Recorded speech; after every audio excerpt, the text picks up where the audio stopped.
My husband, Reverend Willis Buchanan, was a longtime member of Rotary. He was secretary of his club for I think 20 years or so.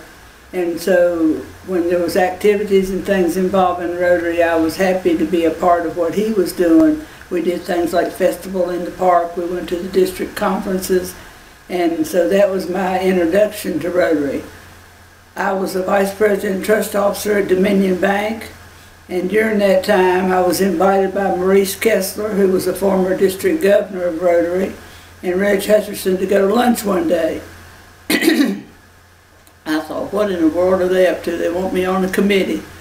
So when we got to the place where we were going to have lunch, they said, well, we don't want to dally around a lot. What we've come to ask you to become a member of our club, of North Roanoke Rotary Club.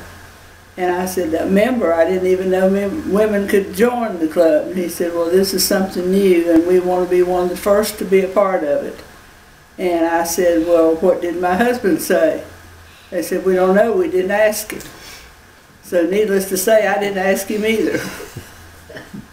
So after we talked for a bit and I found out that they were really sincere about what they were requesting, I said, well, I'll tell you what my summation of this invitation is.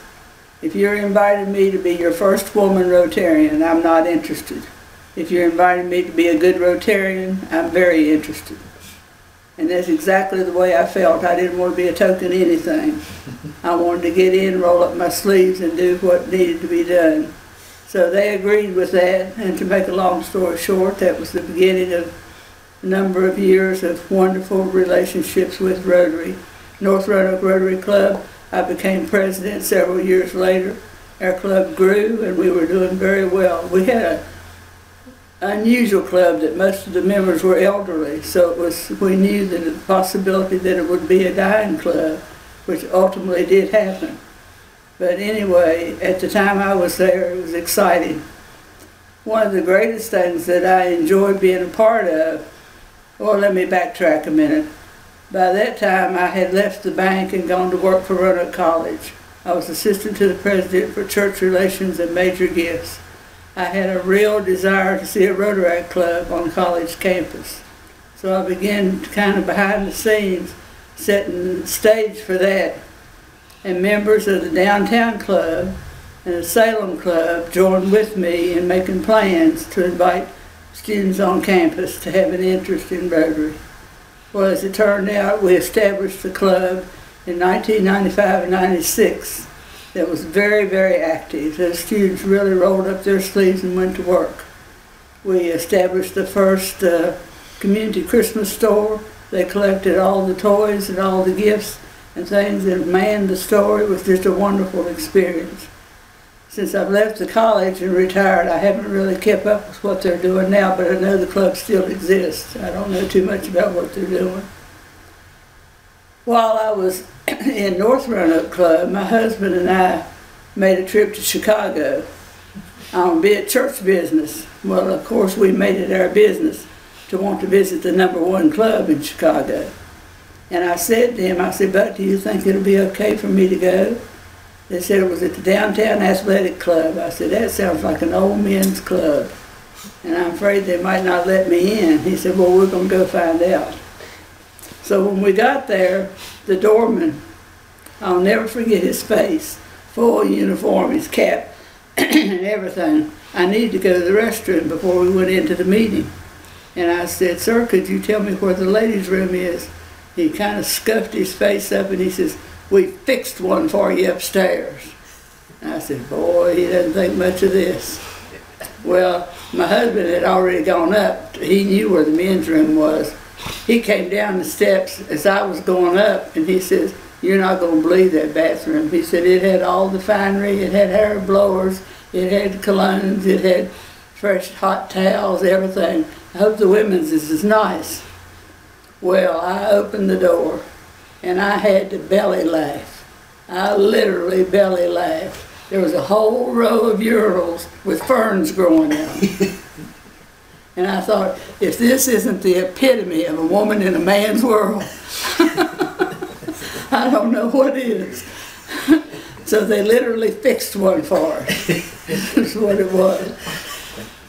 Anyway, we were greeted well by the members of the club, and it turned out to be a nice visit. But I'll never forget it as long as I live. So that's where we've come from. And I dare to say if you went to Chicago today, those ferns are still there.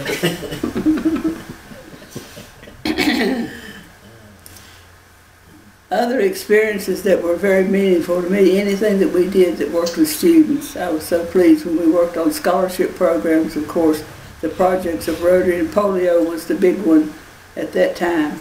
And we even did a little mini committee on campus where we raised money for the polio project. So that became a fun thing to do. I was traveling heavily in my job. We were in a new campaign. And so I think it was about 2002, 2001, 2002, I transferred my membership from North Roanoke Club that met weekly to the downtown club because they didn't meet as often, and I thought I could make the meetings. I had been over backwards trying to do makeup meetings in out-of-town places, and that's a nice way to meet people and to be accepted, but it's trying when you're on a heavy schedule. So I went to the downtown club, which was nice.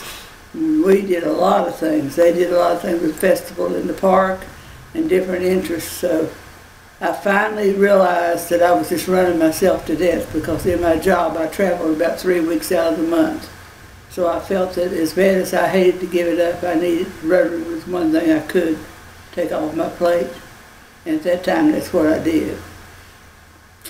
So there's many things that I think of that was meaningful, the friendships that I made.